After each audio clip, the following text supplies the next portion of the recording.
Methodology of teaching natural science. Approach, methods and techniques of teaching science, Part 3.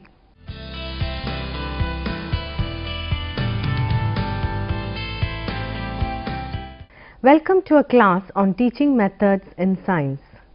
In this session, we will be dealing with 3 teaching methods, namely problem solving method, Dalton plan and individual laboratory method. Problem solving method. Learning of science is not merely acquisition of scientific facts. By learning science, pupils are expected to have mastery of the product and process of science. When pupils are confronted with the problems of life, they should be able to solve them properly. This ability is an outcome of learning science. If science is taught using this method, pupils will develop these traits. Definition. According to RISC TM, problem solving method may be defined as a planned attack upon a difficulty for the purpose of finding a solution. This involves reflective thinking for the purpose of arriving at rational conclusions relevant to the problem. Problem solving is a process of raising a problem in the minds of the students in such a way as to stimulate purposeful reflective thinking for arriving at a rational solution.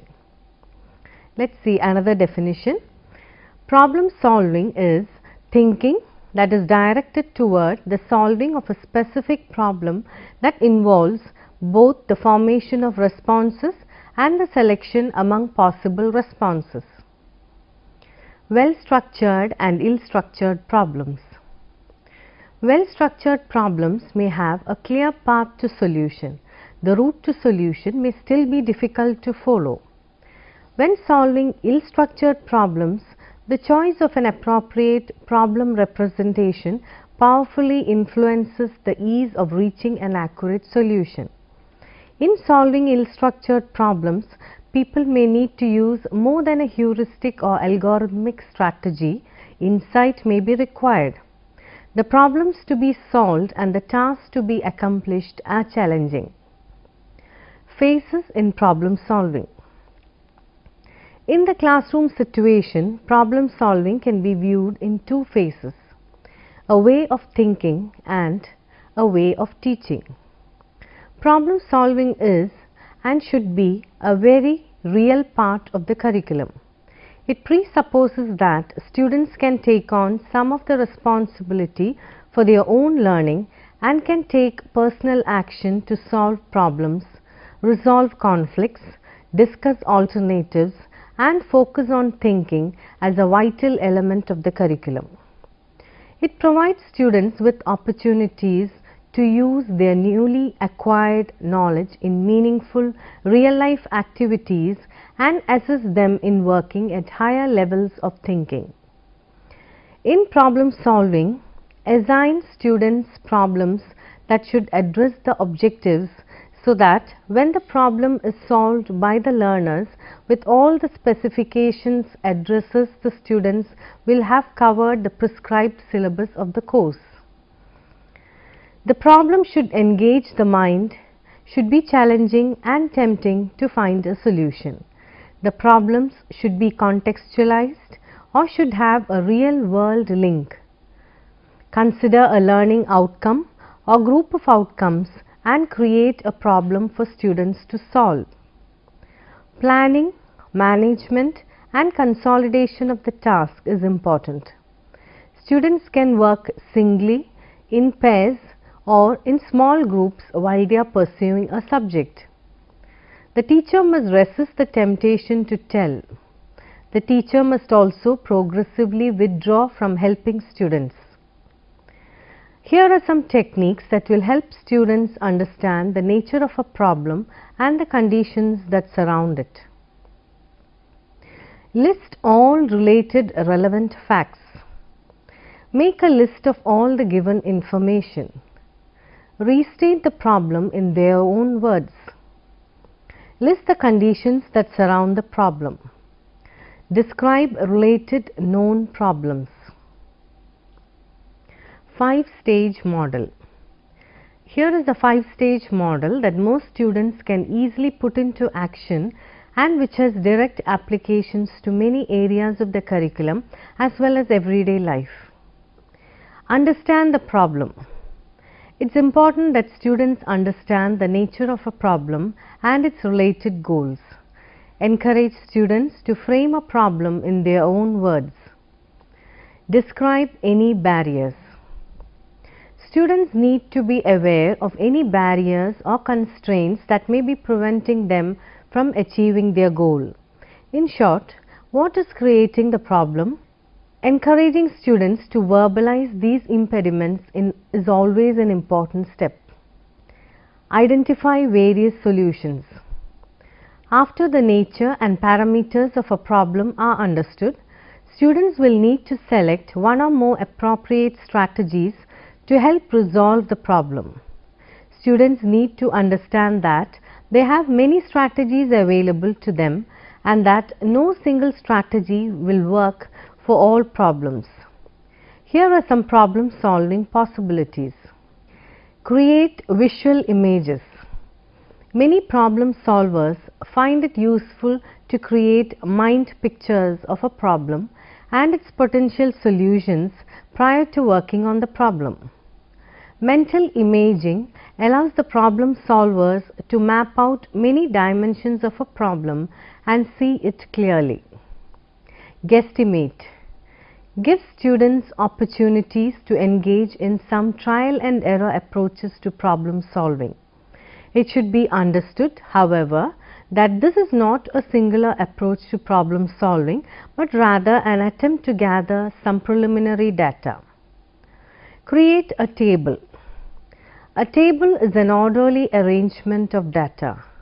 When students have opportunities to design and create tables of information, they begin to understand that they can group and organize most data relative to a problem. Use manipulatives. By moving objects around on a table or desk, students can develop patterns and organize elements of a problem into recognizable and visually satisfying components. Work backward. It's frequently helpful for students to take the data presented at the end of a problem and use a series of computations to arrive at the data presented at the beginning of the problem. Look for a pattern. Looking for patterns is an important problem solving strategy because many problems are similar and fall into predictable patterns. A pattern, by definition, is a regular, systematic repetition and may be numerical, visual or behavioral. Create a systematic list. Recording information in list form is a process used quite frequently to map out a plan of attack for defining and solving problems. Encourage students to record their ideas in lists to determine regularities, patterns or similarities between problem elements. Try out a solution. When working through a strategy or combination of strategies, it will be important for students to keep accurate and up-to-date records of their thoughts, proceedings and procedures. Recording the data collected, the predictions made and the strategies used is an important part of the problem solving process. Try to work through a selected strategy or combination of strategies until it becomes evident that it's not working. It needs to be modified or it is yielding inappropriate data. As students become more proficient problem solvers, they should feel comfortable rejecting potential strategies at any time during their quest for solutions. Monitor with great care the steps undertaken as part of a solution. Although it might be a natural tendency for students to rush through a strategy to arrive at a quick answer, encourage them to carefully assess and monitor their progress. Feel comfortable putting a problem aside for a period of time and tackling it at a later time. For example, Scientists rarely come up with a solution the first time they approach a problem.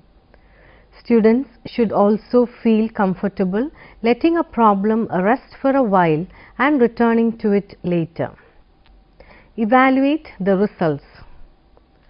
It's vitally important that students have multiple opportunities to assess their own problem-solving skills and the solutions they generate from using those skills.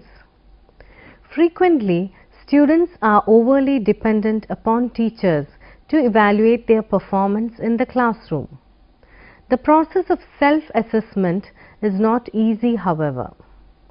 It involves risk-taking, self-assurance, and a certain level of independence. But it can be effectively promoted by asking students questions such as, how do you feel about your progress so far? Are you satisfied with the results you obtained? And why do you believe this is an appropriate response to the problem? Advantages of problem-solving method. Problem solving helps the students to develop reflective thinking. Thus, it increases students' intellectual potency. This method helps students to approach future problems with confidence in their abilities to seek out the solutions, patterns, and relationships. Helps students develop the ability to sense the relevance of variables, make intuitive guesses, and define problems concisely. It builds a mental attitude for effective learning based on critical thinking. Students develop many skills while identifying the problem, conducting the experiment, recording observations, drawing conclusions, and applying these generalizations to daily life situations. Limitations of problem-solving method. Not all students are problem solvers.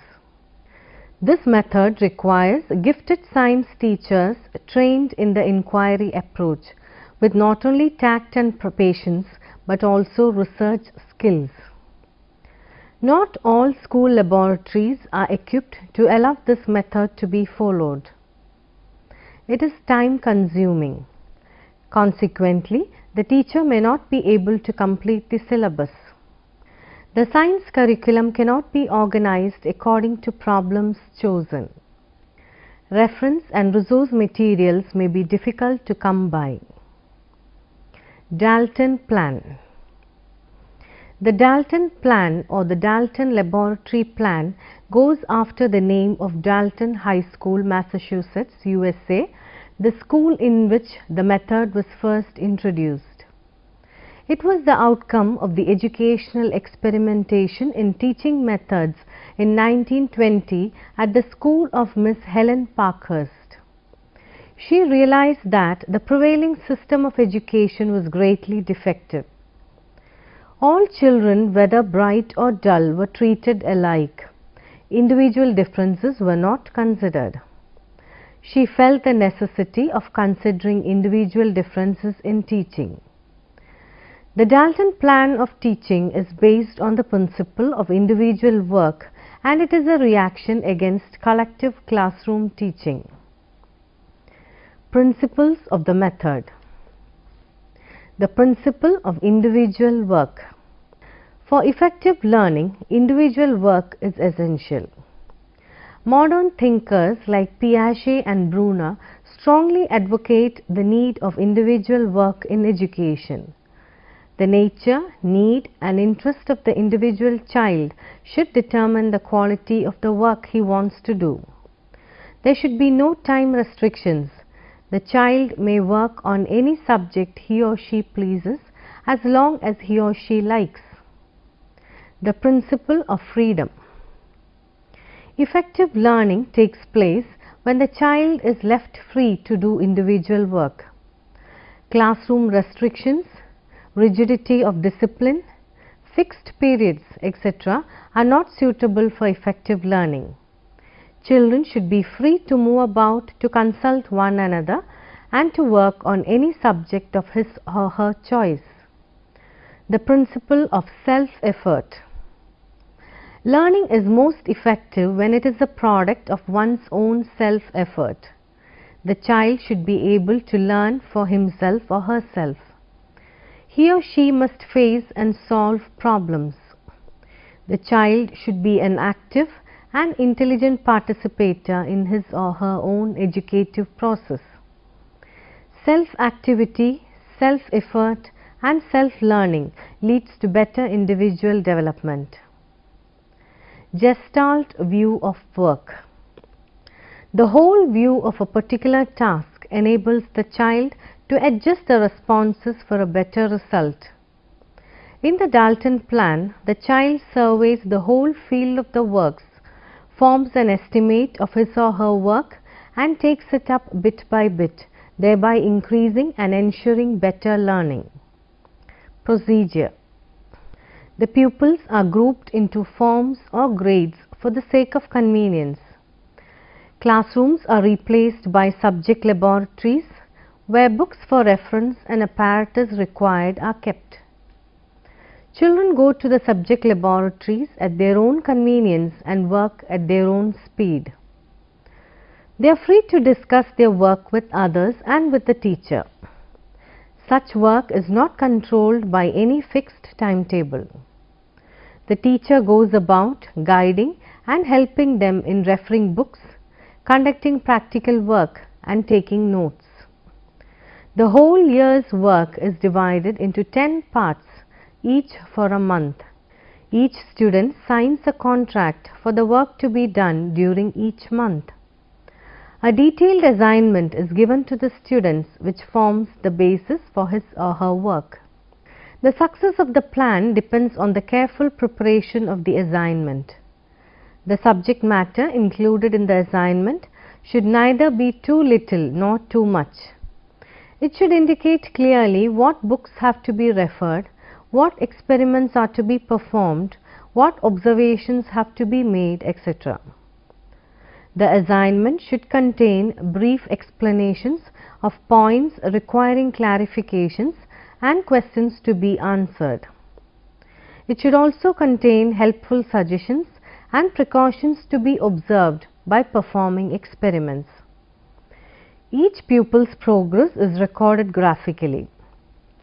The teacher's duties are mainly to prescribe an atmosphere of study, to explain any difficulties of the assignment, to give information about the availability of suitable equipments, and to give explanation of commonly difficult points of the assignment. The teacher assumes the role of an advisor and does not interfere with the pupil's work as long as his or her progress is satisfactory. Role of the teacher in Dalton plan. The teacher in the Dalton plan is a helper. The teacher is a stimulator, not a dictator. The important roles of the teacher are preparing assignments and giving them to pupils as and when required, keeping an atmosphere of study in the room, giving explanation of any details of the assignment, ensuring that each assignment is finished properly, keeping full records of the progress, keeping subject library and other equipments up to date. Advantages. Teaching is individualized. The Dalton plan recognizes the individual differences and thus the instruction is individualized. Pupils work at their own pace.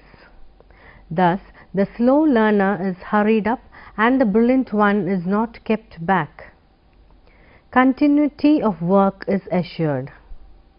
As the instruction is individualized and the child's achievement is timed to his own learning, the child's absence from school due to ill health or otherwise does not affect his or her work. The child starts the work where he or she has left it. Self-effort brings confidence. Pupils feel confident as they achieve through their own effort, for they feel confident of their own efforts. Develops initiative and resourcefulness. In the Dalton plan, each student is responsible for his or her work.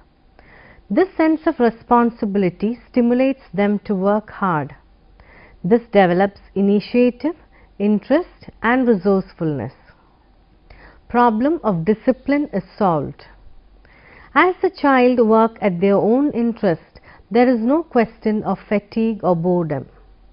The child works in an atmosphere of freedom and hence the problem of indiscipline does not arise. Disadvantages.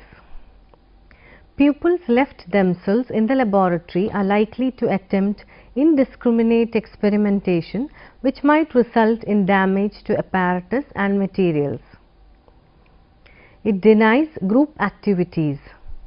The plan promotes individualistic tendencies and thereby social habits in children are not developed. There is no training provided in social virtue such as cooperation, tolerance, fellow feeling, etc. The plan is impracticable in schools. Dalton plan system requires extensive buildings, good subject rooms and a good number of efficient staff which will be very expensive and impracticable. Preparation of assignments is not an easy task. The success of the plan depends to a large extent on well prepared assignments. Teachers require special training and specially prepared textbooks for the preparation of assignments which is also impracticable. Applications and suggestions. In spite of the above limitations, the Dalton plan has some distinct advantages. It is based on sound psychological principles. We may provide opportunities for pupils for self-study and individual work. Some provision may be given in science class for individual work. Well-planned and well-prepared assignments can be given in every science class. Individual laboratory method. This is a pupil-centered method by John Walton, 1966. This method provides opportunities for each student to conduct experiment at their own in the science laboratories. Here is a description of the method. The responsibility of performing experiments is shifted from the teacher to the pupils. Each pupil is provided with a laboratory manual containing instructions and the teacher merely guides and supervises the pupil's work. A laboratory becomes a place where the teacher and the taught solve their problems together. Aims of individual laboratory method. To give first-hand experience in the laboratory which may increase student interest. To provide student participation in original research. To develop skill in the use of laboratory equipment and instruments. Types of laboratory method. The first one is experimental. This type aims to train pupils in solving with incidental acquisition of information and motor skills. Emphasis. Discovery, original procedure, analysis and solution of problems. The second type is observational. In this type, the acquisition of facts is the dominant aim. Facts can be acquired through activities such as visit to museums, exhibits and art galleries, watching demonstrations, listening to lectures, viewing films and going on field trips. Preparation for laboratory work.